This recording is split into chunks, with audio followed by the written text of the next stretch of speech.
Hi everybody and welcome back to Election Storytime at Castle Shannon Library. This is our fifth of six election of six election story times. Our last one is tomorrow on Election Day, November 3rd. And today we're going to be reading One Vote, Two Votes, I Vote, You Vote. It's by Bonne, but it is a Dr. Seuss book and it's written in the style of Cat and Hat, One Fish, Two Fish, Red Fish, Blue Fish, so it's going to rhyme. But it is a nonfiction book and it does tell us true things about elections.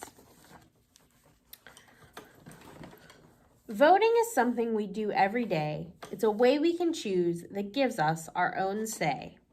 We vote for class president and which snack to get, where to go on class trip, what to pick as class pet.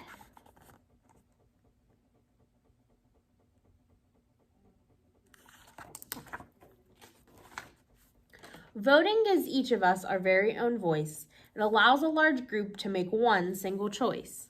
How do you vote? With a proudly raised hand, marks on paper, thumbs up or thumbs down. Understand? Can you choose not to vote? Yes, but that's a sure way to lose your own voice and not have a say. The item or person that most of us select will wind up the winner, the one we elect.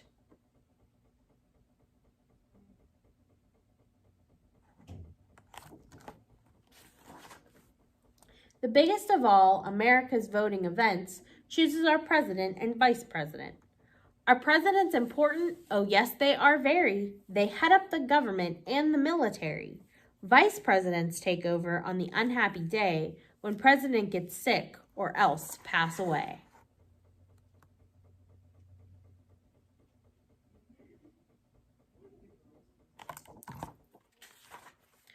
Every 4 years we elect them, you see, because we live in a democracy.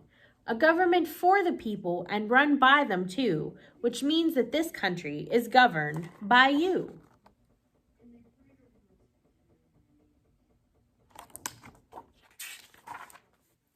Every 2 years we elect senators and congresspeople of our choice to make laws in Washington and to be our state's voice.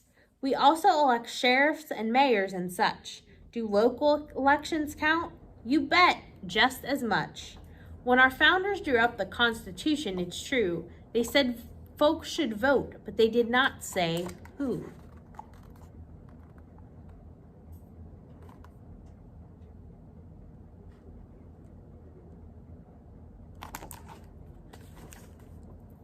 Since then, our history is marked by brave fights waged by people who struggled to win voting rights for all of the races and for all womankind, and also for 18-year-olds, bear in mind.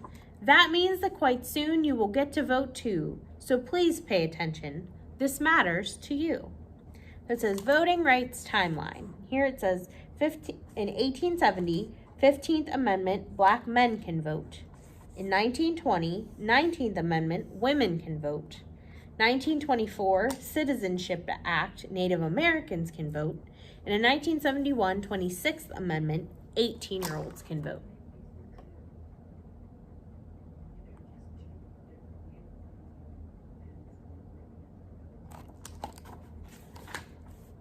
Only citizens can vote, and as you've just been told, people who are at least 18 years old. You must sign up in person or on the internet with name, address, and birth date, and one more thing yet. You can write down your party if you do not mind. Cakes and ice cream, you're thinking? Is the party that kind? It's not.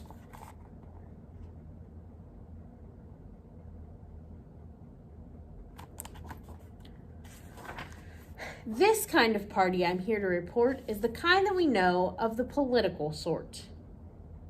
We have Democratic, Republican, Libertarian, Green, and Independent. It's made up of large groups of citizens who share beliefs and ideas and opinions too. Democrats and Republicans are the biggest two, plus small parties to pick from, more than just a few. In primary elections run before November, votes will be cast by each party member for the candidate who, they hope and they pray, will be on the ballot come Election Day. So we have the Democratic candidates and the Republican candidates. And in before, I want to say ours is normally in April, but before November, they have a primary election, and we did that with our literary election, where you get a bunch of candidates from the same party, and you pick which one of those you want to be your candidate in November. So the Democrats do it, the Republicans do it, Republicans do it, and then you get one person from each party for November. Candidates set out on the campaign trail to convince voters that they will not fail. A vote for me, the candidates say, will make your dreams come true someday. With speeches and ads and town hall meetings, with handshakes and waves and cheery greetings, they work to win the voters' trust. To win nomination, this is a must.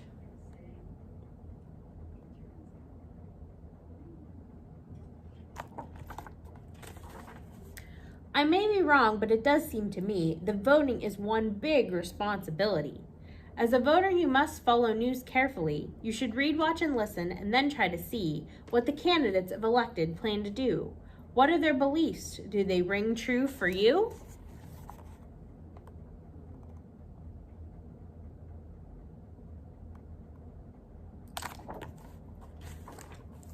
Debates are held for the people to see. The candidates talk on live TV. Moderators on hand have questions to ask. To give their best answer is the candidate's task. A debate is an argument that's meant to sway. It is run by rules in a most formal way.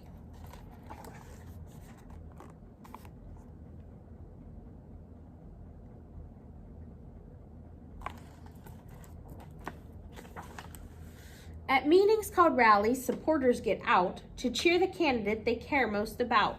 Supporters on the phone or going door to door say, "Vote for my party on election day." They raise lots of money, collect jars and change in jars, and sell campaign stickers to stick on cars.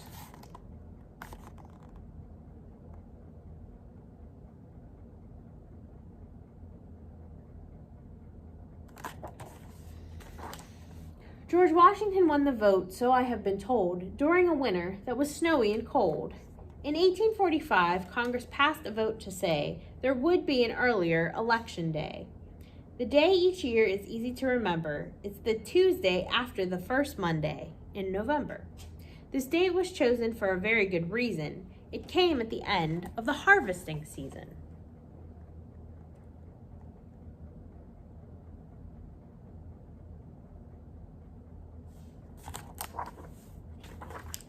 When election day comes, the voters' big role is to make sure to vote at their assigned poll. A poll is where you vote. As a general rule, it is a public place, like a firehouse or school. If you're out of town, there's a chance that you might mail an absentee ballot. Voting is your right.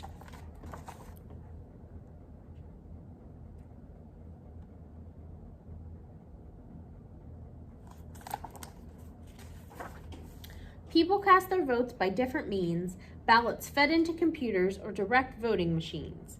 However you vote, it's important you see that voters are given complete privacy.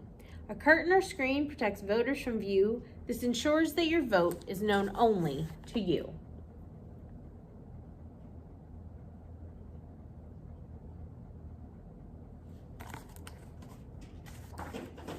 The polls close up at the end of the day. Here come the counters, please clear the way.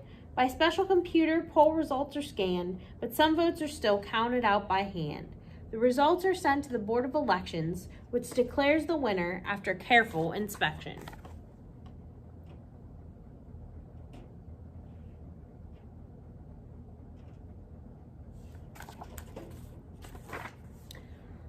The loser admits their bitter defeat. The winner announces their victory sweet. The winner vows to serve everyone in the land, not just the supporters who lent them a hand. If all of this rings true, it is my dearest hope that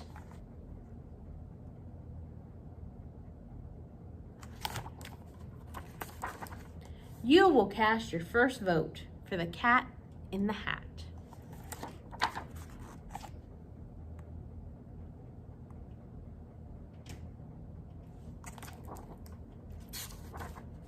And that is the end of our story.